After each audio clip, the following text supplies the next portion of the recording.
हाँ नहीं, अच्छा बोलूँगा। सभापति महोदय, सबसे पहले तो सदन में आज वित्त विधेयक पर जो चर्चा हो रही है उसमें मुझे बोलने का आपने अवसर दिया। आप तो एक एक घंटा बोलते हो, 2-5 मिनट का नंबर आता है ना। महोदय, पक्ष विपक्ष के साथियों ने कई बिंदुओं पर अपनी बात कही। वित्त मंत्रालय की कार्यशैली और इसके विभिन्न पहलुओं में कमी पर सदन को गंभीरता से विचार करने की आवश्यकता है। सभापति महोदय, इसलिए भी महत्वपूर्ण ये बात क्योंकि वित्त मंत्रालय देश की आर्थिक नीतियों और योजनाओं का संचालन करता है और इसकी कार्यकुशलता का सीधा प्रभाव देश की आर्थिक स्थिति पर पड़ता है। सभापति महोदय, वित्त मंत्री जी ने इस बजट के अंदर कहा कि नए टैक्स रिजीम के तहत अब 7 लाख रुपए तक की इनकम पर कोई टैक्स नहीं लगेगा, यानी कि टैक्स रिबेट को बढ़ा दिया।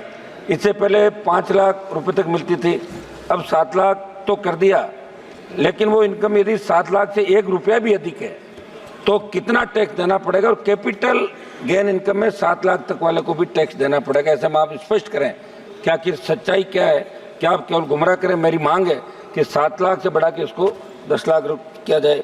सब महंगाई की मार आज पूरा देश झेल रहा है, आम आदमी झेल रहा है।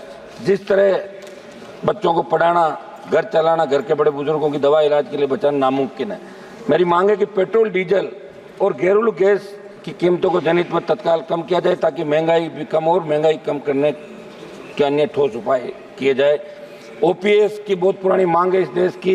मैं मांग करता हूँ कि देश में केंद्रीय कार्मिक, पैरामिलिट्री के जवान लगातार ओल्ड पेंशन स्कीम को फिर से लागू करने की मांग कर रहे हैं। मेरी मांग है ओपीएस पुनः लागू की जाए। जीएसटी, ट्रैक्टर सहित अन्य कृषि उपकरणों को जीएसटी मुक्त किया जाए।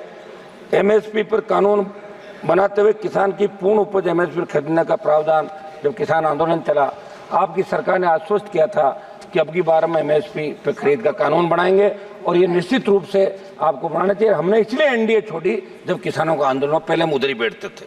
सभापति महोदय, किसान कर्ज माफी 16 लाख करोड़ रुपए का कर्जा धन्ना सेठों का माफ किया पिछले सालों के अंदर। मैं मांग करता हूं कि किसानों का तो 15-16 लाख करोड़ का कर्ज है देश के अंदर विभिन्न राज्यों में, वो तमाम कर्ज माफी की जाए, नया इसका रोडमैप बने।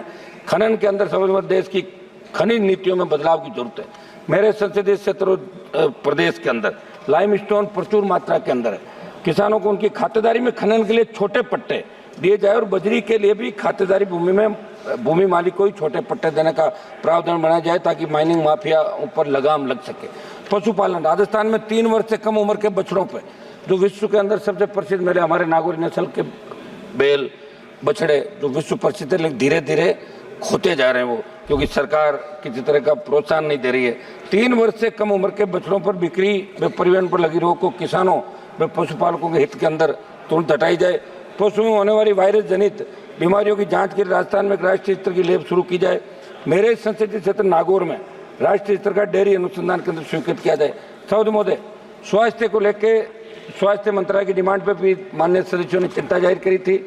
देश में स्वास्थ्य सेवा सुदृढ़ करने के लिए जितने बजट की आवश्यकता थी उस आवश्यकता से 73% बजट कम बजट दिया गया। मेरी मांग है इसे बढ़ाते हुए देश में सरकारी और निजी अस्पतालों में इलाज की समान दरों को लागू करने, निजी अस्पतालों की लूट पर लगाम लगाने, सरकार के स्तर से प्रत्येक देशवासी को कम से कम 25 लाख का स्वास्थ्य मुफ्त में कराया जाए। प्रधानमंत्री आयुष्मान जो योजना 5 लाख से बढ़ा 25 की जाए। जोधपुर स्थित एम्स में विभिन्न प्रशासनिक पदों पर चयनित लोगों को बिना किसी प्रशासनिक अनुभव के डेपुटेशन पर लगा रखा है। मेरी मांग है ऐसे पदों पर स्थायी नियुक्तियां योग्यता के आधार पर की जाए। पूर्व में निजी कंपनी के सॉफ्टवेयर और सर्वर किराए पर लेकर जो भ्रष्टाचार हम जोधपुर में किया गया उसकी जांच करवाई जाए। नागौर में बन रही सरकारी मेडिकल कॉलेज को शीघ्रता से यूजी को प्रारंभ करने के लिए एनएमसी से मान्यता दिलाई जाए। सभापति महोदय, बिहार और आंध्रा को विशेष पैकेज दिया, उसका हमने स्वागत किया। मैं मांग करता हूँ कि राजस्थान की विपरीत भौगोलिक परिस्थितियों को देखते हुए विशेष आर्थिक पैकेज राजस्थान को दिया जाए। रेलवे के अंदर बीकानेर से नागौर होते हुए दिल्ली जाने वाली हमारी सराय रोहिला एक्सप्रेस ट्रेन का संचालन नियमित करते हैं तो इसका नाम गोरक्षक वीर तेजाजी महाराज के नाम से किया जाए। कुचामन, नामा, मुंडवा तक खजवाड़ा में देशवाल के छोटी खाटू आदि जनता की मांग ट्रेनों का ठहराव स्वीकृत किया जाए। फलोदी नागौर तक नई रेल लाइन के सर्वे को जाहिल होते हुए डीडवा कुचामन तक बढ़ाया जाए। नोखा, बिदासर, लाडनू, सुजानगढ़ रेलवे लाइन के सर्वे पर कार्य किया जाए। सभापति महोदय, नागौर में केंद्रीय शुष्क कृषि विश्वविद्यालय जो बजट 2014-15 के अंदर घोषणा करी थी, तत्कालीन वित्त मंत्री जी ने राजस्थान में केंद्रीय कृषि विश्वविद्यालय की स्थापना करने की बात कही, लेकिन तत्कालीन राजस्थान सरकार की कमी के कारण वो बजट घोषणा क्रियान्वयन नहीं हो पाई। मेरी मांग है कि संसदीय क्षेत्र नागौर में केंद्रीय शुष्क कृषि विद्यालय स्वीकृत किया जाए, किसान सम्मान निधि की तर्ज पे पशुपालक सम्मान निधि की जाए।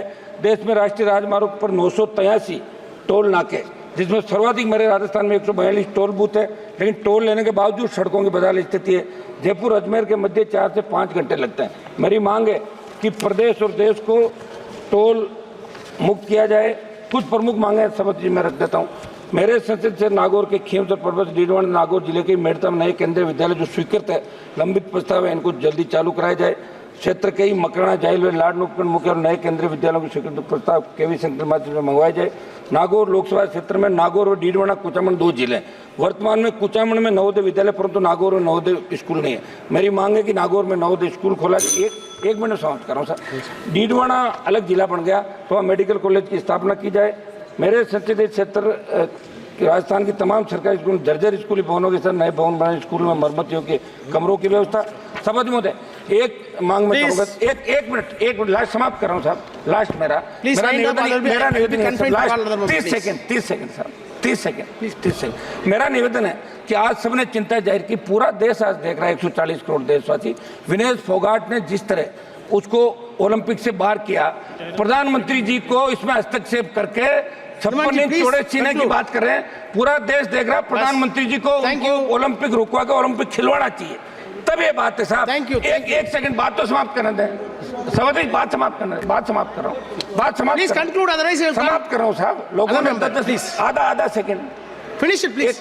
मेरी मांग है, पूरे सदन की देशवासियों की मांग है कि विनेश को वापस खिलवाने के लिए सरकार हस्तक्षेप करे, मोदी जी हस्तक्षेप करे। खाली ट्वीट करने से काम नहीं चलेगा।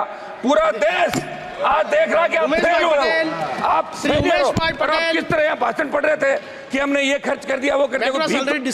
प्लीज उमेश भाई पटेल। धन्यवाद अध्यक्ष महोदय, आपने मुझे वित्त विधायक वर्ष 2024-25 पर बोलने का मौका दिया, इसके लिए मैं आपका